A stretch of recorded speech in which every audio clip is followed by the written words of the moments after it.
안녕하십니까. 바쁘신 가운데 이 오후 함께 해주셔서 진심으로 감사드립니다. 오늘 조영종 저자의 불꽃선투의 진행을 맡은 이성재입니다. 인사드리겠습니다. 지금부터 시작되는 이 콘서트는 다시 돌봄의 길 위에서라는 책과 똑같은 제목으로 준비되었습니다. 사실 저희가 이 무대를 준비하면서 수많은 고민을 했습니다.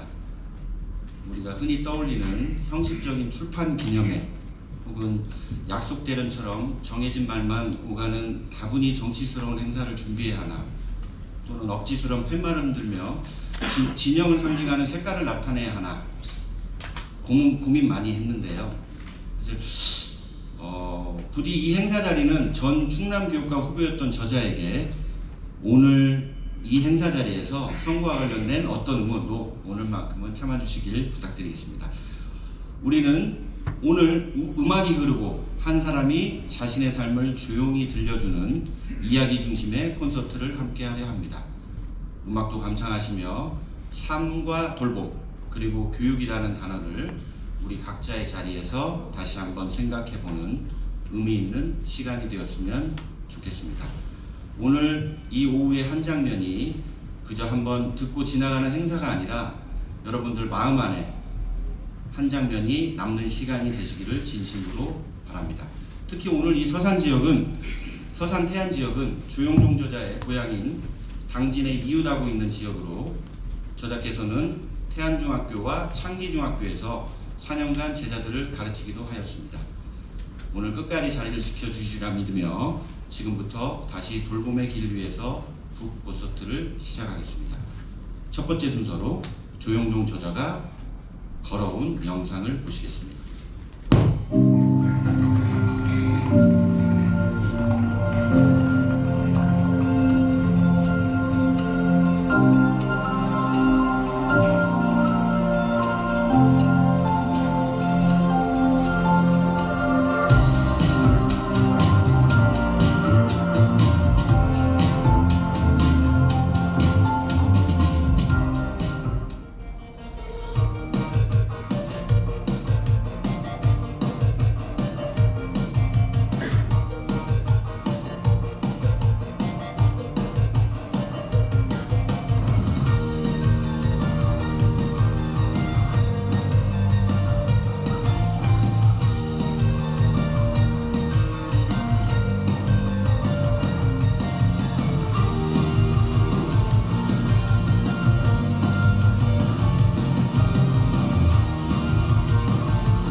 좋은 가정을 이루기 위한 내 마음만은 알아주세요.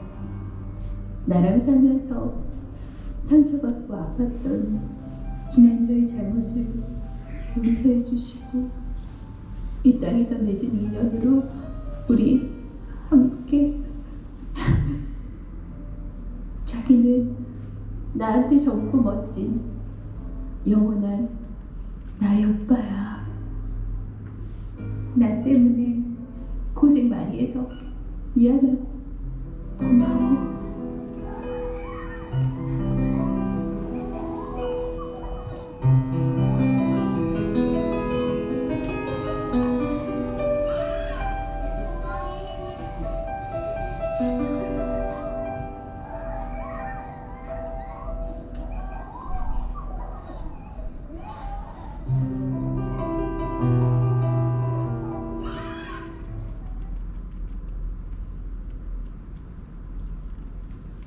네, 이제 오늘 이 자리에 주인공을 모시겠습니다.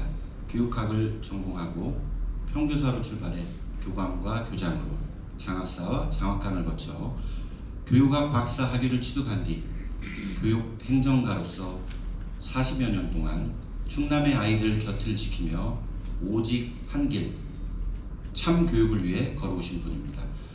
또한 불치병을 앓던 아내를 8년 동안 곁에서 돌보며 그 이별 이후에야 비로소 사랑과 돌봄이 교육의 가장 깊은 뿌리라는 사실을 삶으로 깨닫게 되었다고 고백하는 사람이기도 합니다. 여러분, 따뜻한 박수로 조영종 저자를 무대 위로 모시겠습니다.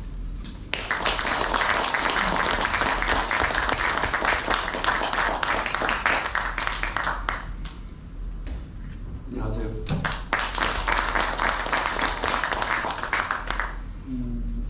인사를 먼저 시작하기 전에 다 소중한 분들이시지만 몇 분만 이렇게 소개하고 시작하겠습니다. 지금 제가 밝은 곳에 있어서 어디 계신지는 사실 모릅니다. 지금 안 보입니다.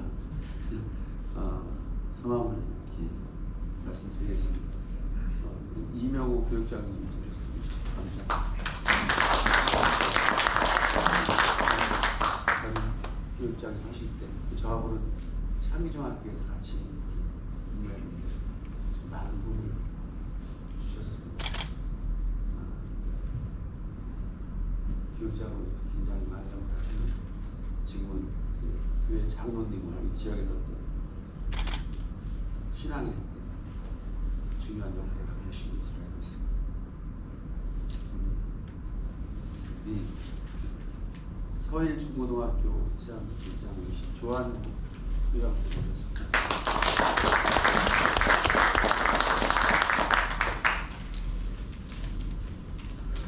사산시 기독교 연합 회장이신 천석범 목사님.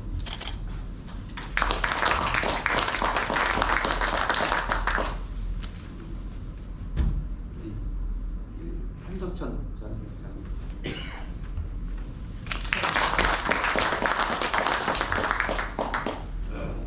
유관군 전 시의원님 반갑습니다. 한 번 하면 다 소개드려야 되는 분들이지만 몇 분만 소개드리면 좀 이해해 주시기 바라겠습니다. 반갑습니다. 저는 다시 돌봄의 길 위해서라는 책을 쓴 조영종입니다. 새해가 시작돼서 한 해를 설계하랴 또 계획된 일들을 이제 막 시작해야 될 바쁜 이 시기에 북콘서트를 한다고 이렇게 모시게 돼서 대단히 죄송합니다.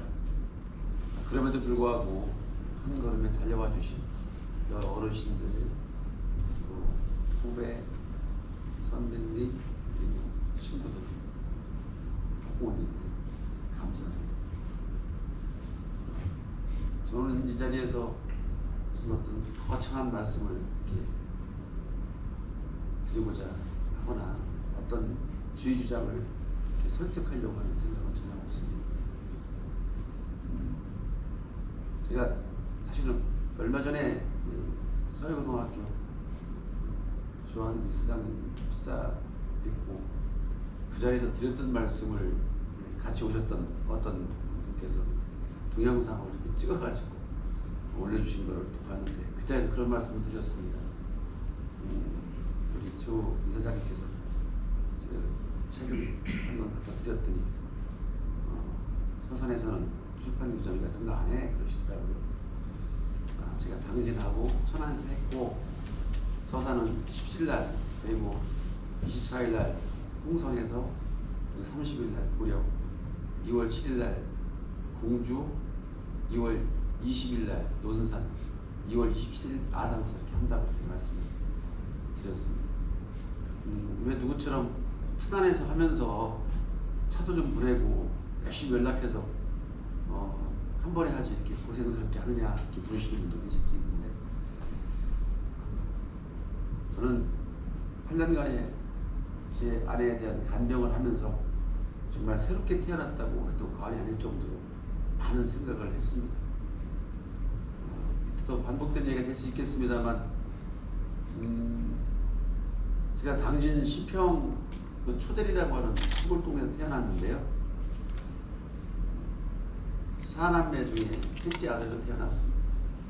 이제 형들도 둘 있고 여동생도 있는 그런 상황에서 대학을 가려고 했더니 아버지께서 또는 어머니께서 국립대학 가라 그러시는 거예요. 그 말씀이 뭔 얘기인지 잘 몰랐어요. 그때는 솔직히. 나중에 제가 두 아들을 사립대학을 보내고 보니까 그 말씀의 의미를 알겠더라고요. 그래서 어쨌든 그 말씀에 따라서 국립대학교 사범계열은 또 등록금을 좀 더 쌉니다. 그래서 갔던 곳이 충남대학교 교육학과입니다.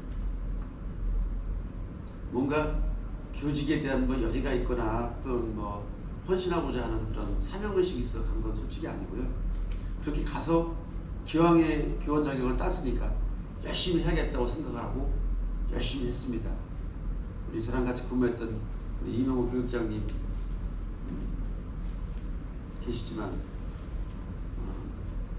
이렇게 많이 부족하지만 열심히 하는 그런 교사로 기억해 주실 거라고 믿습니다.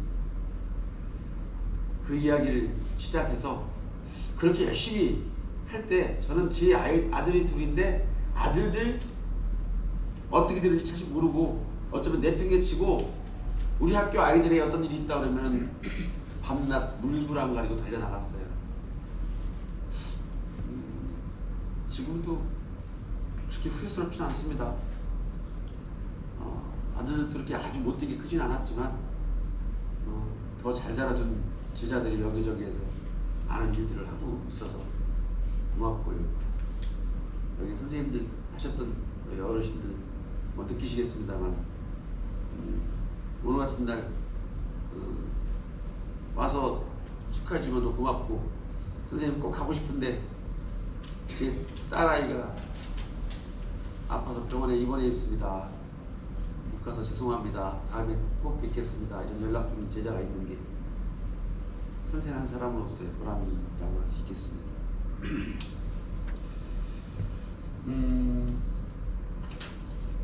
제가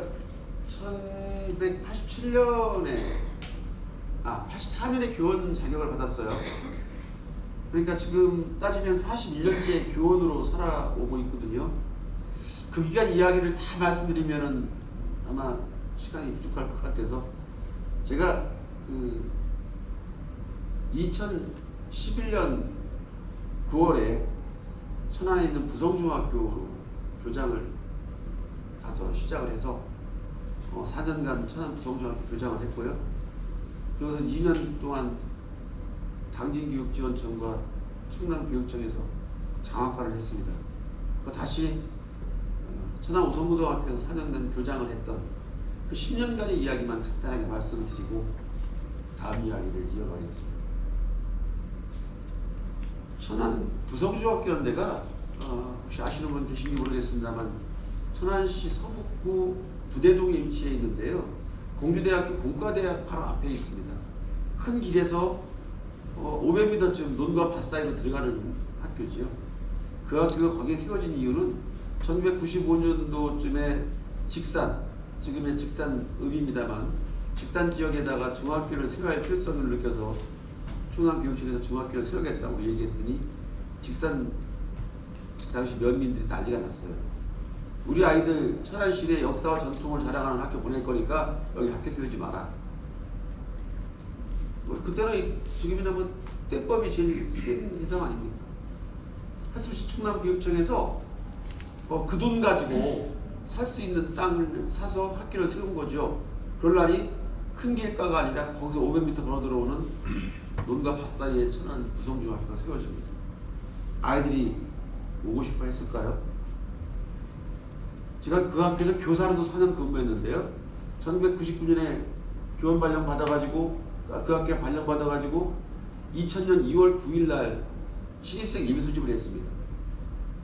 그때는 강당이나 체육관이 없었을 때라서 운동장에서 모여가지고 이제 학교에 대한 안내를 하는데 그날 살짝 눈이 좀 왔었어요. 좀 날이 좀 추웠긴 했는데 어쩔 수 없는 상황이었습니다. 학생 수가 있으니까 교실 한 칸에 들어갈 수도 없고 학생들 안내하려고 운동장 나갔더니 학생들 절반 가까이가 울고 있어요. 학생 왜 울어요? 그랬더니 우는 아이 말을 못하고 옆에 있는 학생이 말을 합니다. 얘 시내 천안중학교 지원했다 여기 들어서 울어요. 얘는 국제화중 희망했는데 안 됐다고 우는 거예요. 바닥에 물이 보이는데 그 물이 눈이 녹은 물인지 학생들의 눈물인지를 모를 정도였습니다. 그랬던 추억이 있는 학교에 제가 교장으로 갔으니 나름은 열심히 했겠죠.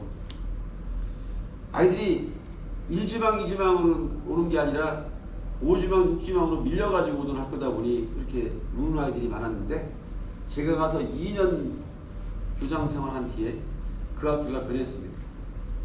3, 40명씩 1지망에서 희망했다가 밀려가는 학교가 됐어요. 제가 2011년에 가서 4년 있었는데 2014년 한 해 그 학교 교육 성과에 따라서 이제 표창장을 받지 않겠습니까? 교육감 표창 10개. 그 중수도시 변두리 학교 중학교가 그 받기 쉽지 않은 교육부 장관 학교 표창을 3개나 받는 그런 성과를 거둡니다. 거기서 학부모님들이 그런 말씀을 해주시더라고요. 아, 이거는 부성 중의 기적입니다. 과거에는 오기 싫어서 울던 아이들이 이제는 그 학교에 배정받지 못했다고 우는 세상이 됐습니다 라고 하는 말씀을 해주신 거에 사실 보람을 느꼈습니다. 4년 교장 임기를 마칠 때쯤 교육청에서 연락이 왔어요. 조 교장 고향이 당신이지? 예. 당진교육청 가가지고 봉사 좀 하셔. 예, 그러겠습니다. 즐거운 마음으로 당진교육청 교육과장 겸 인성체육과장으로 부임을 했어요.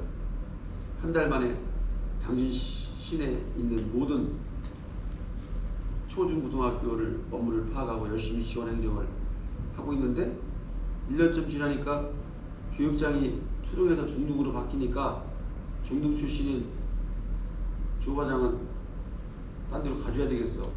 그리고 자리가 빈 데가 도교육청의 다문화 국제교육팀장입니다. 그때나 지금이나 다문화 교육 담당하고 싶어 하지 않거든요. 어쨌든 가서 1년간 근무하고 있는데 천안 오성고등학교에 교장에 계시던 분이 1년 만에 갑자기 몸이 아프다고 중학교로 가시겠다고 내신을 내셨다는 거예요. 근데 그 학교 규모도 있고 아무나 보낼 수 없으니 할 수 없다. 조장학관 네가 가서 한번 해봐라. 공무원은 인사 명령에 따라서 움직이는 거죠. 2017년 9월에 그 학교에 교장을 갔습니다. 천안 오성고등학교요. 거기도 똑같았어요. 천안시 서북구 성성동에 있는데요. 경치는 무지하게 아름다웠습니다. 그때는 최소한 주변에 배나무 과선으로 둘러싸여가지고 봄이면 이런 도안학원이 없어요. 그렇게 아름다운 곳이었는데 근데 지금은 아닙니다. 거기 전부 아파트로 개발되고 있어요. 어쨌든 그곳에 가봤더니 생활상상 어려운 아이들은 다 몰려드는 거예요. 왜? 1, 2지망이 아니고 12, 13지망으로 아이들이 모이고 있으니까. 나름대로 또 한 2년 열심히 해서 1지망자가 100명, 제가 정확히 확인했습니다. 100명이 다른 학교로 밀려가는 그런 일이 생겼습니다. 역시 그때도 주변에서 오성구의 기적이라고 불러주셨습니다. 여기까지 제가 저의 지나온 이야기이기 때문에 원고를 보지 않고도 이렇게 말씀을 드릴 수 있었는데요.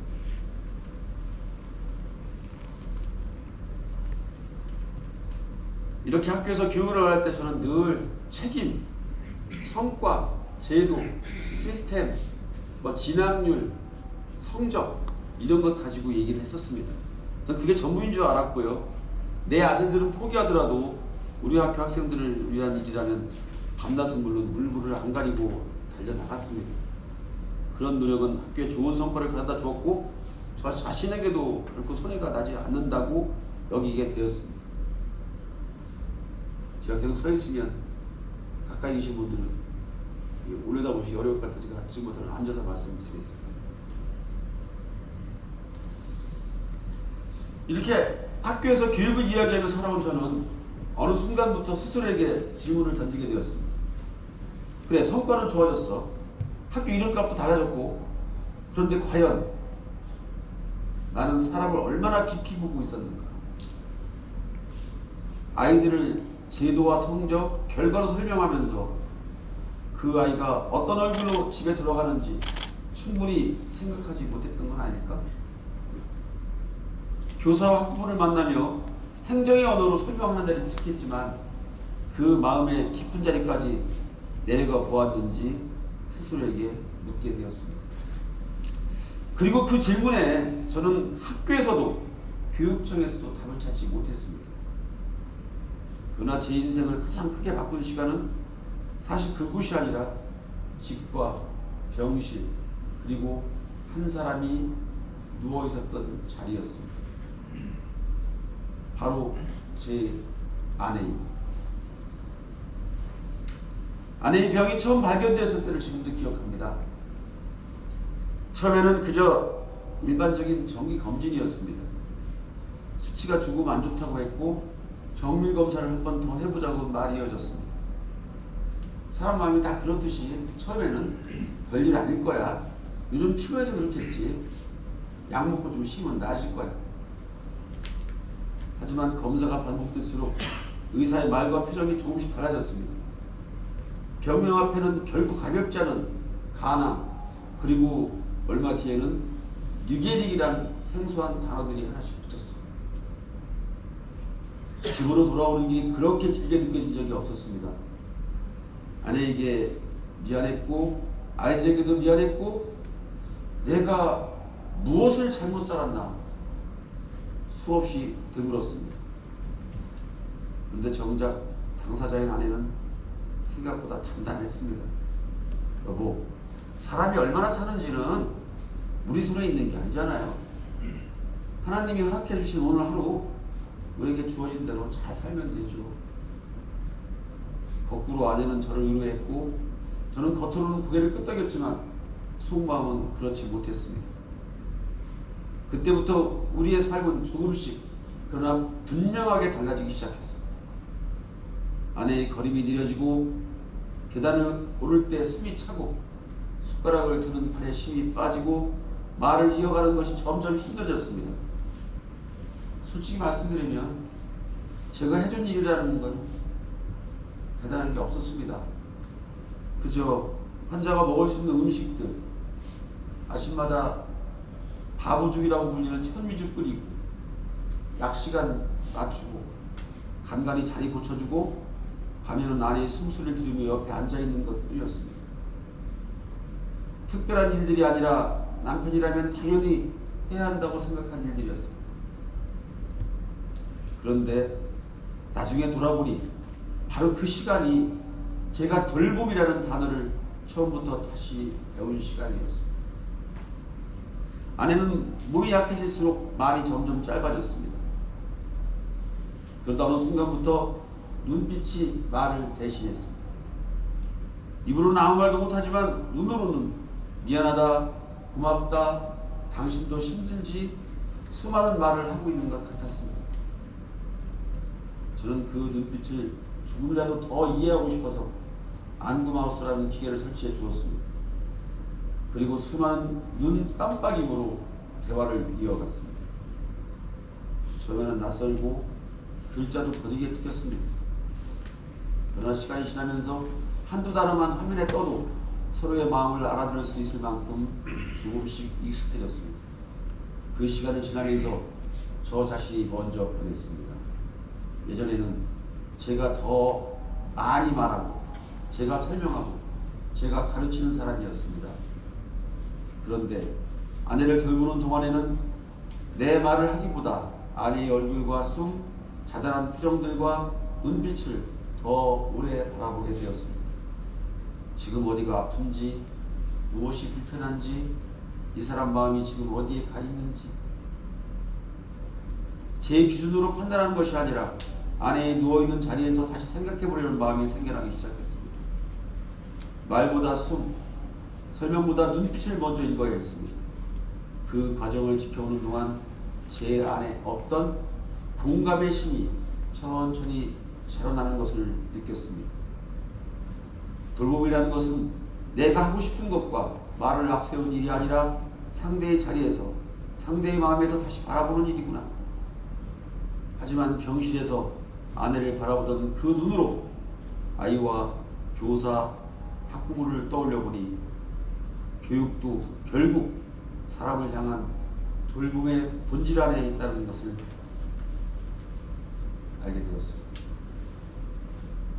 아이 하나, 교사 한 사람, 학부모 한 분을 숫자로가 아니라 얼굴로, 사건이 아니라 본질적인 이야기로 다시 보게 된 것입니다.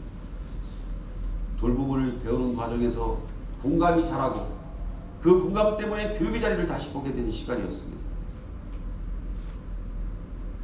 아내는 이제 저를 떠났지만 교육은 늘 돌봄의 본질 안에 있다는 빛나는 깨달음의 선물을 남기고 간 것인지도 모릅니다. 이 시간 하늘나라에서 듣고 있을 아내에게 이렇게 말하고 싶습니다. 고맙고 사랑해. 그리고 고생만 시켜서 미안해. 그곳에서 편히 쉬어.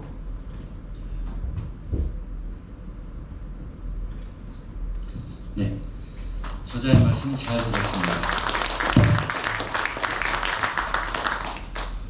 오늘 1막의 이야기는 누군가를 돌보는 가장 가까운 자리에서 나의 말보다 상대의 마음을 먼저 바라보게 되었고 그 공감의 경험이 교육을 바라보는 눈까지 바꾸게 되었다는 고백이었습니다. 잠시 이어지는 연주를 들으며 각자 마음에 담을 수 있는 돌봄이 필요한 여러분들의 한 사람을 조용히 떠올려 보시겠습니다.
곡은 에드워드 엘가의 사랑의 인사입니다. 여러분 잘 아시겠지만 이 음악은 엘가가 결혼을 앞두고 자신의 아내가 될 사람 플로렌스에게 헌정한 곡으로 알려져 있습니다.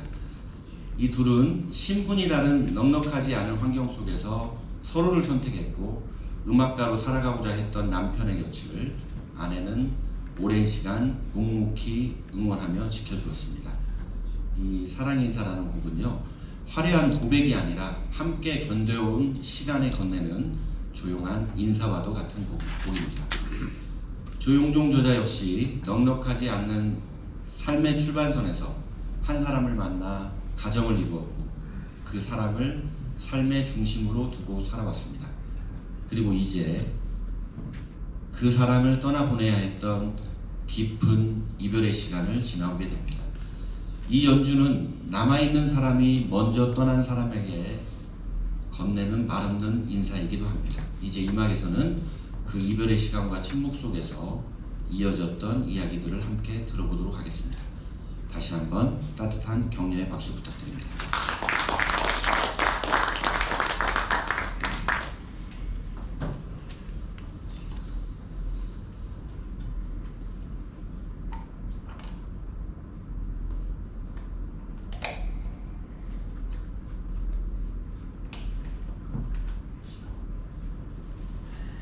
그렇게 돌봄을 배우며 함께하던 시간은 어느새 한 지점을 향해 조용히 다가가고 있었습니다. 아내와 함께했던 마지막 날들은 지금도 제 마음속 가장 깊은 곳에 남아 있습니다. 그날 둘 사이에는 말보다 침묵이 많았습니다. 아내의 숨소리가 조금씩 잦아지는 것을 느끼고 기계에 표시되는 숫자가 변해가는 것을 눈으로 따라가야 했습니다. 머리로는 이별이 가까워지고 있구나 알고 있었지만 마음은 끝까지 인정하고 싶지 않았습니다. 그 어쩌면 당연한 진실을 붙들지 않으려고 안간힘을 썼습니다. 그러나 마지막 순간은 제가 상상했던 모습과는 달랐습니다. 그날 밤도 평소처럼 아내 곁을 지켰습니다. 아내는 조용히 잠들어 있었고 저도 새벽녘에 잠깐 눈을 붙였습니다. 그리고 아침에 눈을 뜨자 아내는 아무 말도 없이 아무 소리도 남기지 않은 채 그 조용한 얼굴 그대로 이미 하나님 품으로 가 있었습니다. 저는 한동안 그 자리에서 움직일 수가 없었습니다.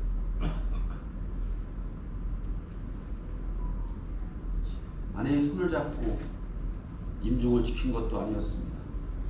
아내는 마지막까지 저를 힘들게 하지 않으려 한 듯 잠든 얼굴로 조용히 떠났습니다.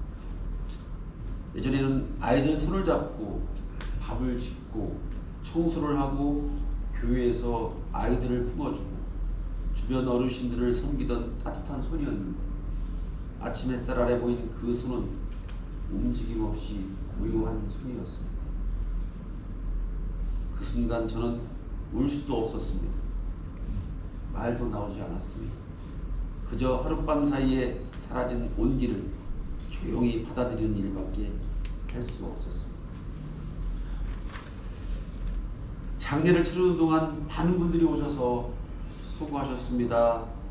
이제 좀 쉬셔야죠 라고 말씀해 주셨습니다. 하지만 그 위로의 말들이 저에게는 쉽게 들어오지 않았습니다. 정말 내가 수고를 했나? 혹시 더 해줄 수 있는 일은 없었나? 사람들이 모두 들어가고 집으로 돌아온 그날 밤 문을 열었을 때 집은 그대로인데 사람만 없었습니다. 함께 앉던 소파, 늘 자리 지키던 침대와 안구마우스, 컴퓨터, 옷장 속 아내의 향기가 남아있는 옷들, 모든 것이 그대로였습니다. 그런데 집이 환해지지 않았습니다. 불을 켜도 마음 깊은 곳이 어둠이 가라앉아 회색빛 뿐이었습니다. 주저앉아 울고 싶어도 말라버린 눈물뿐이었습니다. 이제 나는 어떻게 살아야 하지? 그 질문만 가슴 깊은 곳으로 올라왔습니다. 그 후로 한동안 기도를 해도 기도가 아닌 것 같은 시간들이 이어졌습니다. 처음에는 왜 이런 일이 일어났는지 묻는 기도가 나왔습니다. 왜 우리에게 이런 일이 생겼습니까? 제가 무엇을 잘못했습니까? 하지만 어느 날부터 기도가 조용히 달라지기 시작했습니다. 이 일을 통해 제가 무엇을 배워야 합니까? 앞으로 어디에 서야 합니까? 지난 시간 매일 매 순간 기적을 구하는 기도에서 앞으로의 길을 구하는 기도로 조용히 바뀌었습니다. 사실 퇴임 후 교육행정의 자리에서 학교를 찾아갔고 교장 선생님과 교사들, 학부모들을 만나는 일은 여전히 이어지고 있었습니다. 그런데 예전과는 다르게 보이기 시작했습니다. 복도를 뛰어다니는 아이, 상담실 앞에서 망설이는 아이 하나가 그냥 학생이 아니라 어느 한 가정의 전부, 누군가가 마음 다해 사랑하는 소중한 생명으로 보였습니다. 회의 자리에 말없이 앉아있던 교사의 한숨도 그저 업무의 피곤으로 들리지 않았습니다. 아이들을 향한 책임의 무게와 교권이 무너진 현장의 버거움이 더 깊게 들렸습니다. 교육청을 찾아와 목소리를 높이던 학부모도 그저 민원인이 아니라 학교폭력, 사교육, 진학에 대한 불안과 걱정을 안고 학교 문을 두드리게 된 부모의 마음이 보이기 시작했습니다. 아내를 떠나보내며 생긴 상실의 상처로, 상처 사이로 다른 사람들의 걱정과 눈물이 공감되기 시작했습니다. 그때 저는 조용한 확신을 갖게 됐습니다. 내가 다시 서야 할 자리는 교육의 자리구나. 아이들, 교사, 학부모들 곁이구나. 그리고 분명히 알게 됐습니다. 예전처럼 정책과 성과만 이야기해서는 안 되고 지금까지 교육의 신념이라 생각했던 언어와 관점, 태도가 원칙적으로 바뀌기 시작했습니다. 아이들은 정답보다 이해를 원한다는 것, 교사들은 통제와 지시보다 함께라는 마음을 바란다는 것, 학부모는 항의하러 온 것이 아니라 내 아이 좀 잘 부탁한다는 마음에서 문을 두드린다는 것, 그 모든 것을 조금 더 깊이 깨닫게 되었습니다. 그래서 저는 이 이막을 사랑하는 아내와 이별의 이야기가 아니라 그 이별을 지나오며 제가 사람을 보는 눈, 교육을 바라보는 마음이 어떻게 달라졌는가에 대한 고백으로 마무리 짓고자 합니다. 상실은 아팠지만 그 상실 덕분에 이제는 누군가의 아픔을 예전보다 더 깊이 공감할 수 있게 되었습니다. 그리고 그 경험은 제 삶의 방향을 다시 놓게 만들었습니다. 그 길 끝에서 저는 이렇게 들었습니다. 충남 교육으로 돌아가라. 제가 다시 걸어야 할 길이 어렵듯이 그러나 분명하게 보이기 시작했습니다. 지금 이 순간에도 아이들, 교사들, 학부모들이 그 어려움과 아픔이 입을 다물고 눈을 깜빡거리며 안구마우스를 통해 저에게 끝까지 사랑을 가르쳐준 아내의 얼굴과 오버랩 되어 옵니다. 네, 전의 말씀 잘 들었습니다. 이막의 이야기는 상실 속에서 마주하게 된 침묵과 질문, 그리고 그 시간을 지나며 조용히 이어졌던 기도하는 마음의 기록이었습니다. 이어지는 연주와 함께 그 마음을 조금 더 깊이 담아보는 시간을 갖겠습니다.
방금 들으신 곡은 지선상의 아리아입니다.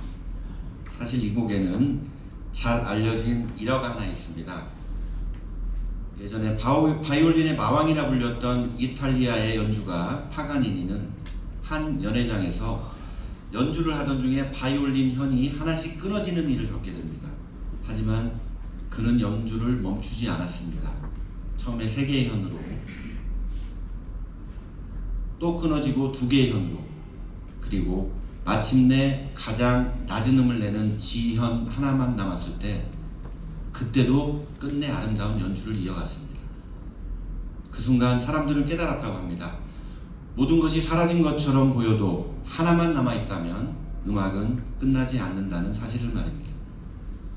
여기 앉아 계신 귀한 우리들의 인생도, 여러분들의 인생도 그렇지 않을까요?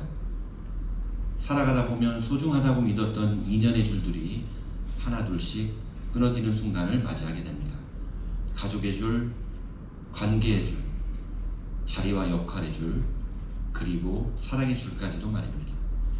그러나 모든 것이 사라진 것처럼 느껴지는 순간에도 우리에게는 끝내 놓지 않아야 할 한 줄이 남아 있습니다. 조영종 저자 역시 인생에서 가장 소중했던 사랑의 현을 잇는 깊은 상실의 시간을 지나봤습니다. 그리고 그 이후에 남은 시간 속에서 무엇을 붙잡고 살아야 할지 그것을 다시 묻게 되었다고 합니다. 이제 마지막 3막에서는 모든 것이 끝난 것처럼 느껴졌던 그 자리에서 조영종 저자가 남아있던 하나의 지현으로 어떤 음악을 다시 연주하려 하는지 그 결심의 이야기를 직접 들어보시겠습니다. 다시 한번 따뜻한 박수 부탁드립니다.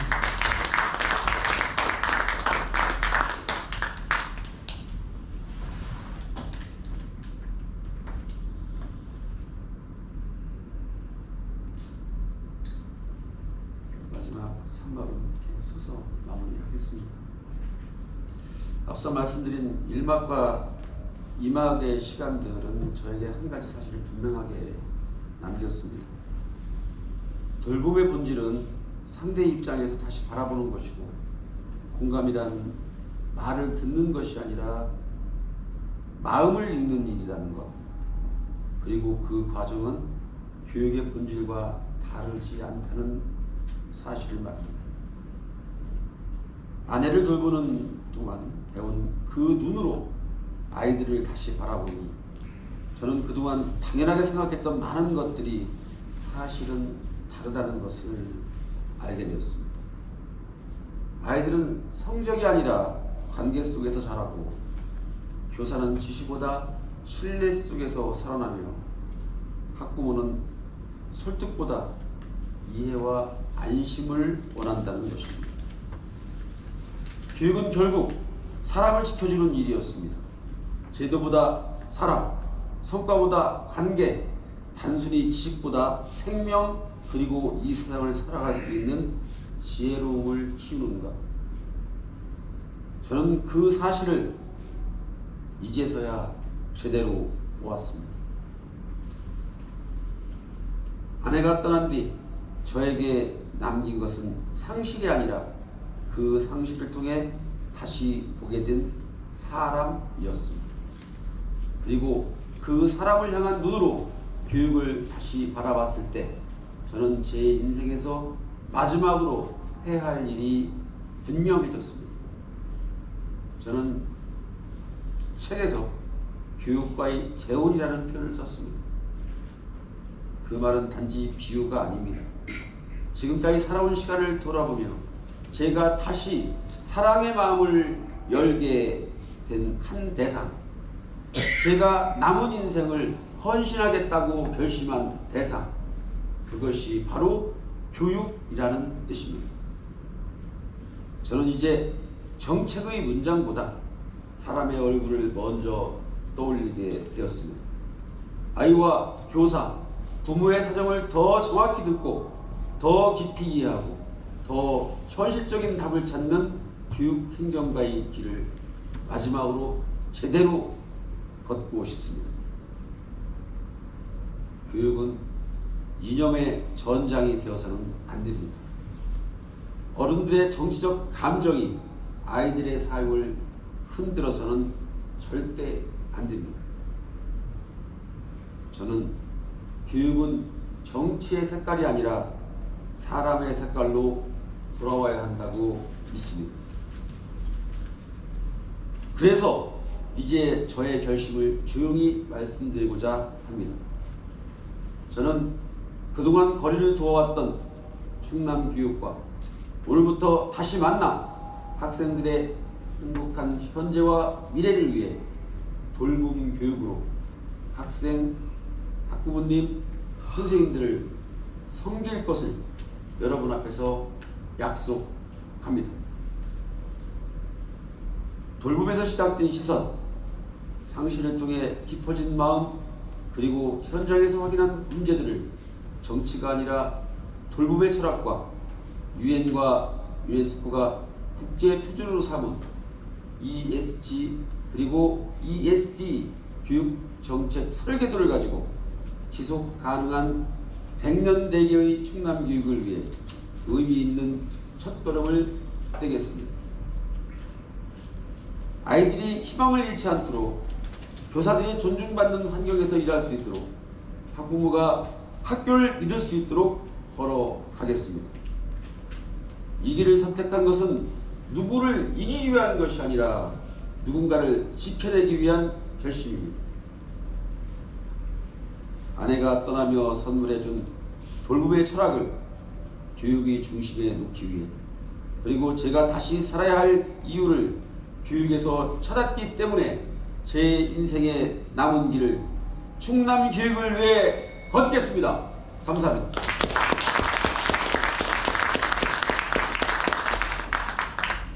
불 켜주시죠. 예, 감사합니다. 다시 한번 바쁘신 중에 이렇게 끝까지 함께 해주신 여러 어르신들께 정말 마음속 깊은 곳으로부터 우러나오는 감사의 마음을 드립니다. 어떤 구체적인 표현으로 제 결심을 말씀드릴 수 없는 상황인 것을 아시는 분들은 아실 겁니다. 그렇더라도 행간의 의미를 충분히 읽으셨을 거라고 보고, 오늘 이후 더욱더 정진해서 병원연 붉은 마리해 그 기상을 그대로 이어서 목적까지 열심히 달려가겠다는 말씀을 약속으로 드리면서, 여기 오늘 참석해 주신 모든 분들의 새 건강과 행복을 기원하겠습니다. 감사합니다.